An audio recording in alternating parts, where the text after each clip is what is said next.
왜 많은 사람들이 아직까지도 하체 운동하면 스쿼트만 하는 걸까요? 스쿼트가 대표적인 하체 운동으로 꼽히지만 가동 범위가 제대로 나오지 않는다면 운동 효과도 떨어지고 제대로 된 자세로 운동하기도 힘들고 이로 인해서 허리가 아프다고 하시는 분들까지 있는데 말이죠.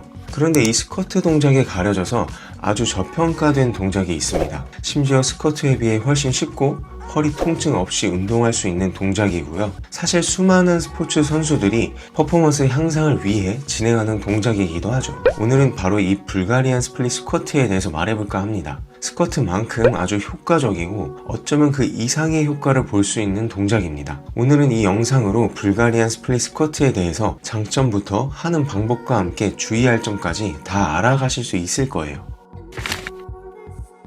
이름은 스쿼트라고 되어 있어서 비슷한 동작일 것 같지만 사실 전혀 다른 동작입니다. 오히려 런지의 동작과 유사하죠. 불가리안 스플릿 스쿼트의 장점은 너무나도 많지만 크게 두 가지로 볼 수 있습니다. 일단 쉽습니다. 자세가 스쿼트에 비하면 굉장히 쉽습니다. 앞서 말한 것처럼 가동 범위가 부족해서 제대로 된 자세를 잡기 어려운 스쿼트와는 달리 비교적 쉽게 자세를 만들 수 있습니다. 자세가 쉽다라는 건 부상 위험으로부터 적다는 이야기이기도 합니다. 안 되는 동작을 억지로 하고 자극이 안 온다고 거기서 중량을 올리게 되면 우리는 통증을 느낄 수밖에 없습니다. 하지만 불가리안 스플릿 스쿼트는 쉬운 동작으로 자세를 잡기도 쉽고 중량 없이도 가능하고 필요에 따라 덤벨, 바벨로 중량을 올려서도 가능한 게 큰 장점이죠. 운동 퍼포먼스가 증가한다는 거죠. 평상시에 우리는 두 발로 멈춰있는 상태에서 힘을 내는 경우가 생각보다 많지 않습니다. 한 발 한 발 걷거나 뛰거나 하는 경우가 오히려 더 많죠.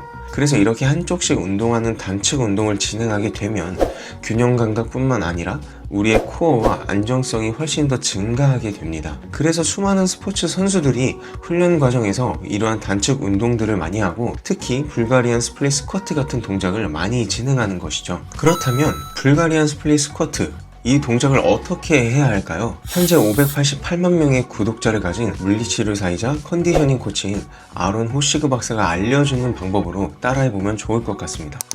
제일 중요한 게 보폭입니다. 쉽게 많은 사람들이 하는 방법으로는 벤치에 앉아서 다리를 뻗는 부분이 내 디딤발의 위치가 되는 것이죠. 하지만 여기서 주의해야 할 점은 무릎의 각도입니다. 무작정 벤치에 앉아서 발을 뻗었을 때가 내 보폭이 아니라 내 무릎의 각도가 내 상체의 각도와 같이 평행을 이룬다는 느낌으로 해야 합니다. 그래서 다리를 얹어 놓고 무릎을 댄 상태에서 무릎의 각도가 너무 많이 나간다거나 반대로 너무 많이 뒤로 빠지지 않게 해주시는 게 제일 좋습니다. 여기서 올린 쪽의 발은 세워주는 게 아니라 발등으로 넓은 면적을 접촉시켜 줍니다. 뒷다리는 우리의 중심을 잡는 정도의 역할만 한다고 보면 되는 것이죠. 그 다음으로 신경 써야 하는 부분은 바로 발의 너비인데요. 발의 너비는 앞에서 봤을 때 어깨와 내 무릎이 같은 선상에 있는다는 생각으로 자세를 잡아주셔야 합니다. 이전 런지 영상에서도 말했듯이 우리의 무릎은 앞뒤로 움직이는 관절이죠. 너무 멀어지게 되면 관절의 움직임을 벗어나는 범위까지 가져가게 되면서 무릎에 부담을 주게 됩니다. 그렇다고 너무 좁게 하게 되면 균형을 잡기가 어려워서 제대로 된 동작을 수행할 수 없게 되겠죠. 이렇게 자세를 잡았다면 수직으로 앞서 말한 것처럼 정강이와 상체의 각도를 신경 써서 우리의 몸을 내려갔다 올라갔다 하면 됩니다. 여기서 주의해야 할 점은 앞뒤로 왔다 갔다 하면 안 된다는 것입니다. 우리는 한쪽 다리를 운동하려고 하는 것입니다. 그리고 그 다리는 바로 디딤발 다리에 해당을 하겠죠. 우리의 힘은 앞발의 90%,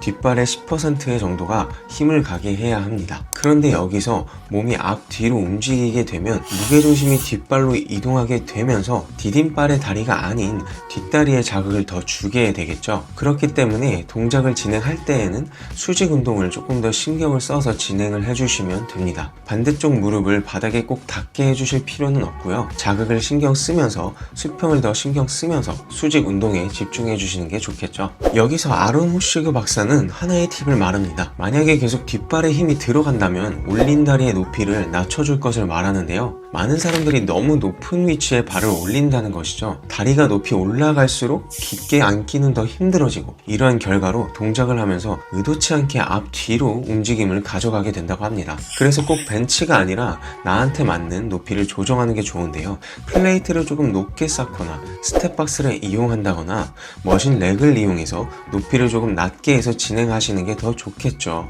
만약에 이 자세가 익숙해지셨다면 손에 덤벨이나 케틀벨을 들어서 더 높은 자극을 줄 수 있습니다. 그런데 여기서 많은 분들이 한 손만 들고 진행하는 경우에는 어느 손으로 들어야 하는지 궁금해 하시는데요. 사실 양쪽 어느 손으로 들고 해주셔도 상관은 없습니다. 단 손의 위치에 따라 힘의 방향이 달라지면서 자극되는 부위가 조금 달라지게 됩니다. 쉽게 생각하면 중량을 든 쪽으로 무너지지 않게 반대쪽으로 힘을 쓰려고 한다고 생각을 하시면 되는데요. 만약에 디딤발 쪽의 손으로 무게를 드는 경우, 그러니까 나간발 쪽의 팔로 중량을 드는 경우에는 허벅지 앞쪽부터 안쪽 근육이 조금 더 쓰이게 되고, 반대로 디딤발 쪽의 반대손으로 무게를 드는 경우에는 엉덩이와 허벅지 뒷면인 햄스트링 쪽이 더 자극이 된다고 생각하시면 됩니다. 내가 조금 약한 부위가 있다면 이 부분을 신경 써서 진행을 해주시면 조금 더 도움이 되겠죠. 더 나아가서 내가 중량 컨트롤도 되는 숙련된 상태라면 하나 더 팁이 있습니다.